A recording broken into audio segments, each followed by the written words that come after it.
You'll see I'm not alone in the studio today. That always makes me happy. I have joining me Dennis Adams. He is the dad to Riley Adams and probably coach too, but we'll dive into that. And they are here to talk about one of the fastest growing sports in Mississippi, which is archery. And we've got some archers in Mississippi, including Miss Riley, who are starting to show out on a national and even an international stage. So welcome. Thank you. Thank you for having us. Congratulations, Miss Riley. Thank you. So what did you just win? If folks are watching over at SuperTalk TV, you've got this big medal around your neck, so hold that up for us. So you just got back from this past weekend. What is that? Where'd you come from? I just shot at Arizona Cup, and I just took the gold. Whoop, whoop. That's really cool. That's really cool. And you also, okay, so you and another athlete or archer there at Mississippi Archery Academy is headed to El Salvador to represent USA national team. Dennis, how did these opportunities come about for archers here in Mississippi? So we have kids that participate in USA Archery national events, and as you go through the season from last year, you finish first, second, and third. So at the end of the season, they get rankings, and then they get invitations the next year to go to different events. And this year happens to be the Youth Pan Am Championships year. And so we have 3 boys and then Riley going, and they ranked high enough where they got invitations, and they accepted the invitations. And because some people will turn them down for funding and stuff, but Elijah Hillensbeck, he's one of the top-ranked archers in the nation. Anthony Malik, and then also Ethan Mitchell, and they're all top 3 in their categories, and then Riley. And so they got invitations and they accepted them, and so the USA Archery coaches are putting a team together for the different bow types and different age categories, and we'll be off to El Salvador on May 4th. That's really cool. How excited are you, Riley? I'm very excited because last year I switched what bow I was doing, and I was like, I don't have enough events to get ranking. Please get down to me. Please get down to me. So it finally made that way. And I think, so in terms of ranking, is that very similar to what other sports do, like when you're thinking about, like, Olympic rankings in terms of, like, number of points you've collected over, like, a season? Yes. And so there are 7 opportunities throughout the year at different events, indoor nationals, outdoor nationals. What we just came from this past weekend, the Arizona Cup that's held in Phoenix every year, that's called a USA trial event. They just had the Olympic eliminations at that event. So the Olympic hopefuls, the kids that shoot, or the adults that shoot the Olympic recurve bow, because it's an Olympic year, they also go through the different trials, and they cut down from 16 to 8 at this event. In May, they'll go to Florida, to Newberry, Florida for the Gator Cup, and they'll cut down to the team. And so, but these events are for kids any age up through the adults, and then in their different correct age categories. And so if you rank first in that at that event, you get 1 point. And so at the end of the year, depending on what category you shoot, they'll take the top 3 or the top 5 kids at the end of the year. So it's kind of like golf. Lowest score is best. I was just going to say, you want a low score, so you don't want a top score. Yeah, you want to come in first, second, third, and then the best 3 or 4 events, depending on the scale they're using, will determine first, second, third, fourth, and then when international events come up, they'll go down the list for invitations. So Riley, what division / bow / where's your groove? What you shooting? What you doing? Now I'm shooting Barebow, which is like what they shoot at the Olympics, except minus all the cool stuff. Yeah, all of the balancing things and all the little things. Yeah. So bear means no equipment other than just you and your eyesight, right? Oh yeah. Well, obviously the arrow and the bow and but there's nothing on there to sort of enhance. There's no sight. There's no balance. There's no. You see the big stabilizers. So and then there's no sight. So like you said, it's just the eyesight and the bow. So what drew you to that? I shot Olympic for a while and I was having fun with it, but I saw all the other kids shooting barebow and I was like, I want to try this. And I went to my first barebow event and I ended up coming 3rd out of people who had been doing this for years. And I was like, oh yeah. Maybe I have a knack at that. That was probably what Dad was thinking. Oh, yeah. Oh, yeah. Okay, so when did, as a family, you guys get into the sport of archery? Because, Riley, how old are you? I'm 15 now. 15, and to be able to have the opportunity to go international and compete is pretty impressive. So when did you introduce archery to Riley? Or how did Riley get into archery? So I was teaching at Florida Elementary School, and they have an archery team, elementary archery team, and Riley was in the 3rd grade, and she kind of saw it and wanted to try it. She had done several other sports before, and just liked them, but they weren't her thing. And so we got her a bow, and she tried it. She liked it. And in Mississippi, there was nowhere else to do archery outside of the schools. Like basketball has AAU, football has, you go to the high school, baseball has a ton of stuff, but even volleyball. But there was no one doing archery outside of the school's program. And 4-H. Except, yes, 4-H. But as we discussed, sometimes 4-H doesn't put out the reminders. Yes, agreed. As often as they should. And it's very volunteer based. It's Yes. it's very but it's not as like an organized league. It's an opportunity a season. And then 4-H only does it for a few months during their archery season. And so there's nothing really year-round coaching or anything like that around central Mississippi or even the whole state. And so I looked into it. I got in touch with USA Archery, got my certification through there, and we were blessed to find a facility that fit our needs, that was in our budget.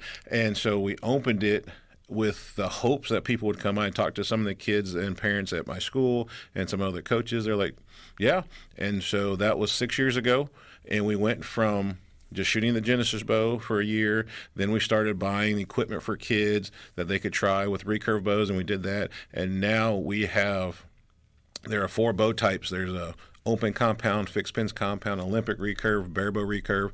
Now we have all the equipment. We have kids that shoot every category, and we have kids that have been with us 3, 4, 5 years that are now on the international stage, going overseas, going to represent the United States. And so it's just been a process of getting the word out. And there's still people that are in the archery community that still don't know we exist because we don't advertise a whole lot. And that's the Mississippi Archery Academy. Yes, Mississippi Archery Academy. And we don't advertise a whole lot, and it's allowed us to just grow and really develop these kids that found us. And the parents that are like, ooh, I want something for my kid. And usually once kids find archery, that's usually it. They usually fall in love with archery. And it's a frustrating sport, though, Riley. So why do you love it so much? Well, I love the shooting part. I feel like once you get on the line, you get like a calm feeling that rushes over you, and it's just you and the target. But I also love like the community. I know that without archery, I have friends that from all over the nation that I've met at different archery events, and I know that I never would have even met any of them without archery. Which I think that's something neat too, and this is a good reminder that kids don't always have to do the football, the baseball, the volleyball, the cheerleading, the whatever. There are other sports within the school systems or outside of it where people can still find the community, still be competitive, still embrace something. And the cool part with archery, which we've appreciated in our family, it is a sport that you can carry through life, right? Yes. It's something you can do well, and maybe not at the highest competition level as you are if you chose not to, but you could keep it as a fun sport as an adult or, and beyond. Yes, we have some parents that just pick it up because they see how much fun the kids are having with it. And you don't have to be a serious competitor. You can come and just blow off some steam, just have a fun hobby.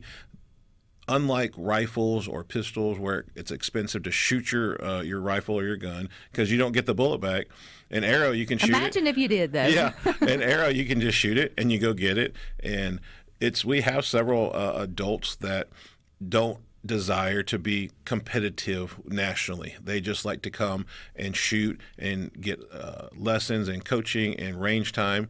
And the kids love interacting with the adults love interacting with the kids, and they still go to local competitions and have fun and become a part of the archery community and see people every couple weekends when they go to these events.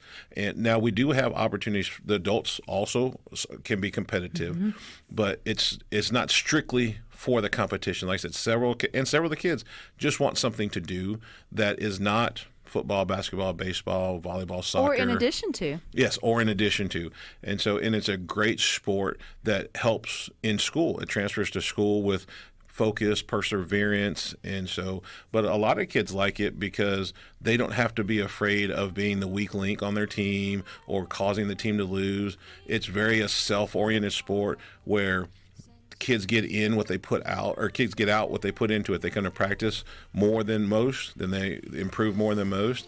But and those that can stick with it will find their way to El Salvador or more. Like Riley, our guest, we've got more with Adams coming up next. Talk TV. Today we were talking about archery. It's one of the fastest growing sports, not just here in Mississippi, but across the nation. But we've got some Mississippi archers who are really showing out. We got one with us today, Miss Riley Adams. She is the daughter of Dennis Adams, and they own the Mississippi Archery Academy here in central Mississippi. But do y'all have archers from all over the state that come and seek out, I guess, your coaching or your help? Or we do. We used to have archer from Starkville. He'd come in and got a lot of lessons, and now he's on his own there. We have some people from Hattiesburg that come up, and then every once in a while we'll have people from North Mississippi or Louisiana or Alabama that just come by. These are usually kids that know our kids that are just come get a one-off lesson or just come and hang out and shoot with us. And then when we go places, I was very proud of myself. When we went to Phoenix, archer that we have met and are friends with from the Phoenix area was having a hard time with the wind this weekend, and her coach wasn't there, and so her mom asked, hey, coach, can you help her out? We helped her out. She came in second in her division, and so because that's kind of what the archer community is about is helping others. One of our kids said it best. It's not like they're your enemy. It's just they're your competitor. And at the end of the day, you try to be friends with everybody. And so, but no, we have kids from all over the state that will come by and get a lesson or not know anything about it and just seek us out to see what it's about. And so we love that. I'll put a plug out there is anyone can come by. First visit's free. If you're interested or your kid's interested, please come by, and we'd love to show it to them. And so that's really cool. And I think because it can be scary, there can be sort of that money barrier, financial barrier to getting into something new. You don't want to go buy your kid all that equipment, not knowing whether they're going to sort of like it or not. And two, I don't think that enough people know that it's one of the fastest growing sports. So we've said that, Dennis, but from your perspective, like, what do you see? Like, what do you see on the horizon, at least here in Mississippi, about youth interest in the sport of archery? Well, the state does a very good job with the Archery Mississippi Schools program. A lot of schools have bought into offering archery as a sport at the school. It is a great outlet for kids that, like we've talked about, don't play traditional sports. But now that we opened our facility and we're growing and we're getting more known, a lot of coaches are like, hey, you're really good. Maybe you should go over there. Because even though the Archery Mississippi Schools program is a good program, once you finish in 12th grade, that particular bow they use doesn't transfer to college or to that doesn't seem like to being an adult shooter. Yeah. And so because you really have to be on one of the four categories of recurve, Olympic, open compound, or fixed pin somebody compound. Needs to come to the table and have a talk about that. That Yes. feels like there's a disconnect there. And so we have kids that now coaches will be like, hey, we get referrals all the time for middle school and high school kids that are really good with the Genesis bow, which is the bow they use for Archery Mississippi Schools program. It's also the National Archery Schools program bow, to come over and try one of the other bows to see if they like it, because that bow will take them to college, a recurve bow or a compound bow. So if you are interested, so like say for Riley, who's obviously rocking it outside of the school sector, headed to international competitions, is it one of those things where you can do both at the same time? Like, could she switch? Can you switch your brain, Riley, and shoot a different bow at school, and then switch your brain and then shoot a different bow? Or do you need to stick to one piece of equipment? Remember, I don't know enough about the sport, so you can laugh at me if that's a funny question. Right now, I don't shoot with the school team anymore. I shot it, like I said, all throughout elementary school when I got started, then all throughout middle school. And I was like, I want this to be my bow. And my dad was like, all right, this bow you can only shoot to 12th grade, but this one, yeah, your whole life. And I was like, that one. And because you mentioned, Dennis, the amount of practice that it takes, I guess Yes. you can't. That's a split brain, right? We have a couple kids that do both, but if they don't really have a lot of time, it's usually when you get to be about 14, 15, 16, and you're getting the opportunities to compete nationally with a recurve or compound bow. The school bows usually just take too much time away from the practice of trying to be an elite level athlete on the archery side. So they usually drop the school bow in 9th or 10th grade to really focus on their recurve or compound bow, because they're trying to be like the best in the world. And it just takes singular focus to do that. But we have plenty of kids that do both that are just happy to practice both and shoot both and love being on their school team, love being on our team. You have that in all sports too, though. Yeah, like in sort of that way. What if there's people listening, Dennis, who maybe their kids, like I know, well, my daughter's in 6th grade, so she would be the ripe age to sort of start out this sport if she wanted to. Like she's welcoming herself into at least within the school system.